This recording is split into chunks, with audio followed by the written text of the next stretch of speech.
Williams University is a pretty old school. We were founded in 1818. We're the first university west of Mississippi River, if you know where that is, kind of in the middle of the United States. We're also the oldest school west of, we're also the oldest business school, law school, and med school west of the Mississippi River. And we are a Jesuit institution. I don't know if anybody heard of that. Jesuit institution is really famous on focusing on education. And Jesuit institution, we are, in the United States, we have 28 Jesuit universities. And we are the biggest private education system in the United States. So which means if you go to one of those schools, after you graduate, when you look for a job, you can use all the 20 schools' resources to help you to look for a job. And if you say after you graduate you want to pursue a master's program, and that will also help you too. I think if I say Boston College or Georgetown, those are the most famous Jesuit universities, and we are also top 5. Also, we have our own campus in Spain, Madrid. So if anybody here wants to not only go to the US, but also want to go to other countries like Europe, this is one of our locations. This is really popular. You can go there. All the classes were still taught by English, so you don't have to worry about your other language proficiency, and you can bring all of your financial aid and your scholarship over there.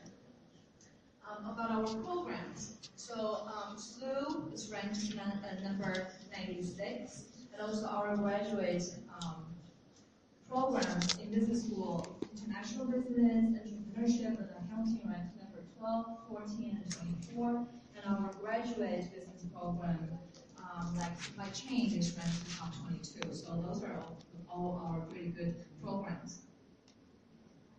Also, engineering and health science are our strong area. We are a middle-sized school, but our student and faculty ratio is 11:1. So this middle-sized school, but you still have enough attention. For our international students, you can all have the opportunity to get scholarships and financial aid. So I can talk about that more later at my table.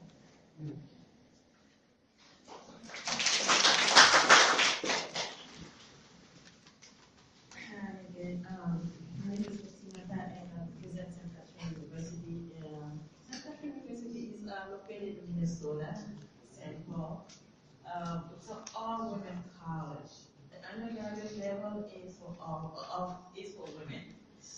But for the graduate, it's a co-ed, graduate and associate level. We do offer scholarship. Almost all of our international students receive scholarship. Our scholarship comes in form of discounts. The highest we can earn is 45% discount, which is good. And we also guarantee on-campus job to all of our international students. Now, the most popular major that we have science, physical assistant. We do have a physical assistant will be for the master level. We have occupation therapy, physical therapy, nursing, math, psychology, communication, and MBA too. All majors are welcome. So we don't, we are a Catholic college, but we do also welcome all religious backgrounds. It's a small, liberal arts college, about 5,000 students. The ratio of 11 to 1, and the size of the classroom usually are 17 students per classroom. Everything, if you have more questions, just let me know, and we'll be happy to assist you.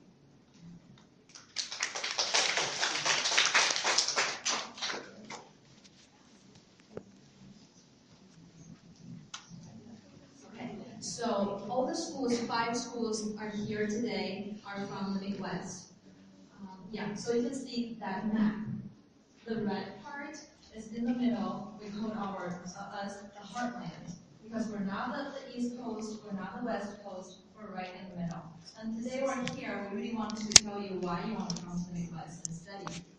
A lot of students, they go to the East Coast, West Coast, because I think this is what you see most on TV. But just don't forget about us. In the middle, it's really safe and really clean. Because I heard some people are talking about they're worried about safety issues in America, but if you come to the Midwest, this is the thing that you really don't have to worry about. All the people here, we were talking about how safe in our neighborhoods. We don't have to even close our door at night, or sometimes when you go out, you don't have to lock your door. So this is how safe it is. And the people from the Midwest are really, really friendly. I'm not American. I moved from China 5 years ago. And the first place I lived is the Midwest. And when we get off the plane, we just feel like the people there are really, really friendly. Why? When we walk on the street, we don't know where to go. We're just exploring. We stand there and just wondering, and people just come to us and say hi and ask us if we need any help. When you go in and out of the door, and people will really hold the door for you, even you're still far away. Sometimes you feel bad. So, I'm coming, I gotta run.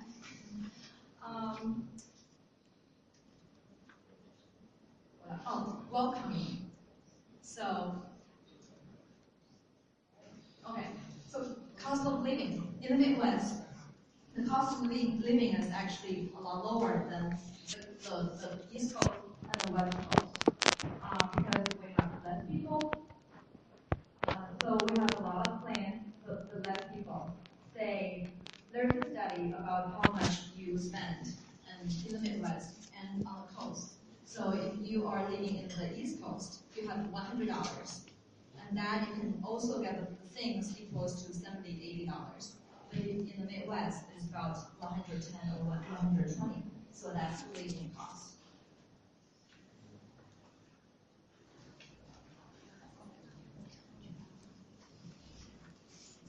So again, why would you consider Midwest? I mean, America is a big country. To me, I would recommend Midwest to you because there's less population concentration there. There's more space for you to explore. There's more areas for you to look at. And being central, that means if you want to go to Florida, if you want to go to California or New York, you're right in the middle. So it only take about 3 hours east, west, or south. As opposed to being in California, it'll take you probably 5 hours to fly to New York. And to me, that's important because if you want to go to Chicago for vacation with your friends, that's again centrally located. You can go anywhere almost the same distance. As you can see from the pictures, we have big cities there. It's not like you're living in a farm, not like living in a cornfield, okay? There's big cities there, there's big companies there. Fortune 500 companies are located there as well. And they recruit students from Midwest universities in that area. So once you are familiar with the area, you appreciate it. You want to stay there. And I know people who live in Midwest for a few years, they just feel comfortable. They feel welcome, they feel appreciated. And so that again goes to being friendly and welcoming. We have diverse communities. We don't have the number of Asians that live in California or New York. But we do have a number. So again, you will not be alone. One of the support services that we offer in many of the universities is support for international students. One of our jobs is to make sure that you feel welcome, but at the same time, we want you to be busy as well. Not just in the classroom, but also outside of classroom, sharing your tradition, sharing your culture with Americans. They want to learn from you. And so that again is an opportunity for you to be as a teacher, as ambassador to the Midwest. Attractions in rural universities, so we do have big land area, a lot of space, and to me that's important too, just to make you feel that you're connected to the land, to the earth, and opportunities to improve your English language. I have one student from Indonesia that came to me and said, when I asked, why did you choose Midwest in Missouri? And he said, well, people in the Midwest, they speak English clearly. If you are in the South, there's a slang to it. If you're in New York, there's also a slang to the language. But Midwest, it seems to be the pure English, American English that you can learn and you can improve your own communication skill. It is a relaxed lifestyle. Being here in Hanoi, being in Ho Chi Minh City, it's very busy city life, correct? So New York and Los Angeles the same way as well. Everybody's busy with everything. So in the Midwest, it's more relaxed. You have more time to explore, more time to get to know people, and for them to get to know you as well. All right, pop quiz time. I think one of the slides mentioned this. So what is the nickname for Midwest? Anybody want to take a stab? Want to take a guess? Yes, Heartland. Very good. It's where? It's in the middle. So that's why it's called the heart. Okay. Next. Let's see. Cost of living. So how does the cost of living in the Midwest compare to other areas of the United States?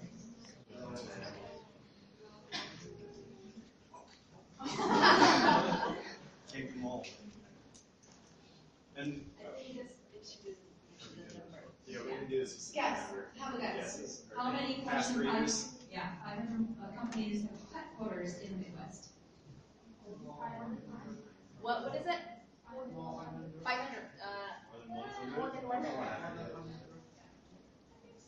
Yes, close enough. Yeah. Oh, yeah. Very good. Not bad. So, I know that one of the primary reasons for today's presentation too was to talk about financial aid. And let me maybe just begin by saying that not only do we receive this question a lot, and I mean daily from a lot of students, not only from international students, but from domestic students too. We understand that studying in the United States, the cost is very high. The opportunities, obviously, to find financial aid can be limiting, but we do want to provide you and your family some tips and tricks at the undergrad